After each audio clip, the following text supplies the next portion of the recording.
दोस्तों, क्या आप जैसा बनना चाहते हैं वैसा नहीं बन पा रहे हैं, या आप जो चाहते हैं अगर वो नहीं हो रहा है, तो आज की यह कहानी आपके लिए है, इसलिए इसको अंत तक ज़रूर सुनिएगा। दोस्तों, कहानी में आगे बढ़ने से पहले अभी तक आपने हमारे चैनल को सब्सक्राइब नहीं करा है तो प्लीज़ इसे सब्सक्राइब करें। एक बार की बात है, गौतम बुद्ध को एक सभा में भाषण करना था और जब सभा का समय हुआ तब बुद्ध वहाँ आए और बिना कुछ बोले ही वहाँ से चले गए।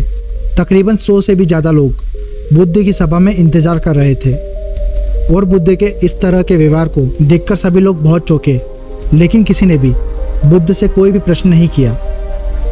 दोस्तों, अगले दिन फिर सभा का आयोजन किया गया। दूसरे दिन सभा में लोगों की संख्या तकरीबन घट गई और इस बार तकरीबन 80 लोग सभा में बैठे हुए थे। बुद्ध सभा में आए, लेकिन इस बार भी बुद्ध ने वही किया, यानी बुद्ध इस बार भी सभा में आए और बिना कुछ बोले वहां से चले गए। लोग दोबारा से चौंके, लेकिन किसी ने भी बुद्ध से कोई प्रश्न नहीं किया। अगले दिन सभा का आयोजन फिर से किया गया, लेकिन इस बार सभा में लोगों की संख्या और घट गई। इस बार सभा में केवल 50 लोग ही आए थे। बुद्ध सभा में फिर से आए और उन्होंने इधर उधर देखा और बिना कुछ बोले ही सभा से चले गए।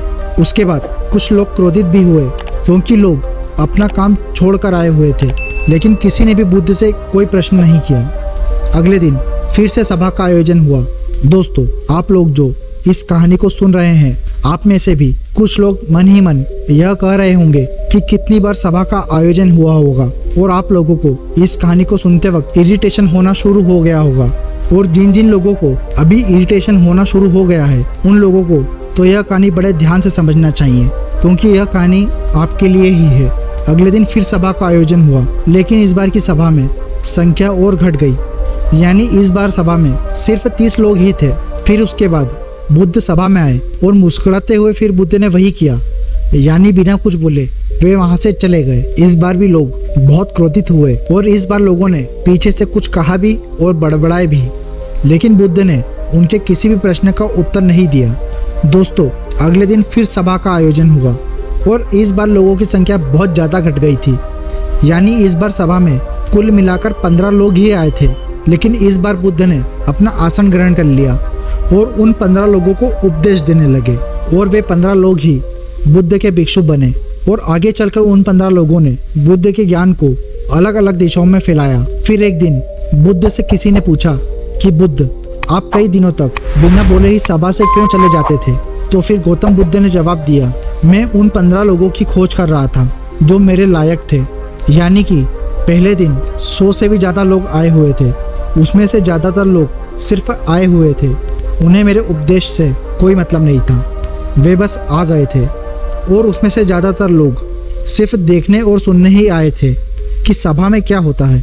वे मेरे काम के लोग नहीं थे, क्योंकि वो लोग मेरे ज्ञान को औरों तक नहीं पहुंचा सकते थे। मुझे तो उन लोगों की खोज थी जो मेरे ज्ञान को जन जन तक पहुंचा सके। कई दिनों तक सभा से बिना बोले मैं इसलिए आ जाया करता था कि वे कौन लोग हैं जिनके भीतर वास्तव में प्यास है। जिन लोगों के भीतर में वास्तव में प्यास थी, वे लोग अंत तक जरूर रुके, और जो लोग बस ऐसे ही आ गए थे, वे लोग पहले या दूसरे दिन ही चले गए। जिनके भीतर धैर्य था, उन्हें मुक्ति का मार्ग मिल गया, और जो लोग जल्दबाजी में थे, वे लोग अब घर में बैठे हुए हैं। सवाल यह नहीं है कि मैं तुम्हें क्या दे सकता हूँ, बल्कि सवाल यह है कि तुम क्या ले सकते हो। तुम्हारा पात्र कितना बड़ा है और कितने के तुम हकदार हो। जितने के तुम हकदार हो, उससे ज़्यादा तुम्हें नहीं मिलेगा। फिर वह व्यक्ति बुद्ध से पूछता है, बुद्ध, लायक कैसे बने? तो उस व्यक्ति को बुद्ध जवाब देते हैं, धैर्य के द्वारा। जिस व्यक्ति के अंदर धैर्य है, वह अपने जीवन में कुछ भी पा सकता है। सभा में जितने लोग भी आए हुए थे, और उसमें से अंत तक वही रुके जिनके अंदर धैर्य था। चाहे तुम्हारे जीवन में तुम्हारा लक्ष्य जो कुछ भी हो, लेकिन तुम बिना धैर्य के सफलता के चरम तक नहीं पहुंच सकते।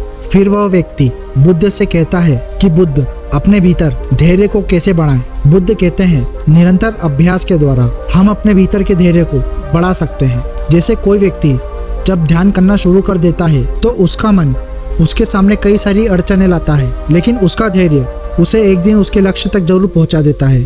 फिर वह व्यक्ति बुद्ध से कहता है कि मैं समझ गया, मुझे धैर्य के साथ निरंतर अभ्यास करने की आवश्यकता है। दोस्तों, अब आपको समझ आ ही गया होगा कि आपके पास वो क्यों नहीं है जो आप पाना चाहते हैं, क्योंकि आप उसके लायक नहीं हैं। आप लायक तभी बनेंगे जब अपने भीतर के धैर्य को बढ़ाएंगे। और धैर्य कैसे बढ़ेगा? धैर्य बढ़ेगा निरंतर अभ्यास के द्वारा। और अभ्यास कौन करेगा? अभ्यास करेंगे आप। दोस्तों, कहानी के बारे में आपके क्या विचार हैं? हमें कमेंट बॉक्स में लिख के ज़रूर बताइएगा। और ऐसे ही प्रेरणादायक कहानियों के लिए हमारे चैनल को लाइक, शेयर, सब्सक्राइब ज़रूर करिएगा।